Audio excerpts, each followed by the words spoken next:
কংসের অত্যাচার থেকে নিজ মাতা পিতা এবং মথুরাবাসীকে উদ্ধার করতে কৃষ্ণ গেলেন মথুরায়।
চাইলেও কৃষ্ণ অবশেষে তার লীলা বলে কংসকে বধ করলেন।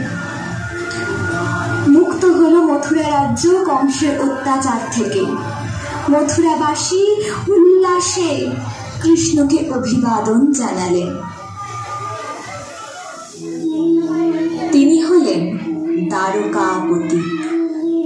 তিনি ছিলেন পাণ্ডবদের পরম মিত্র।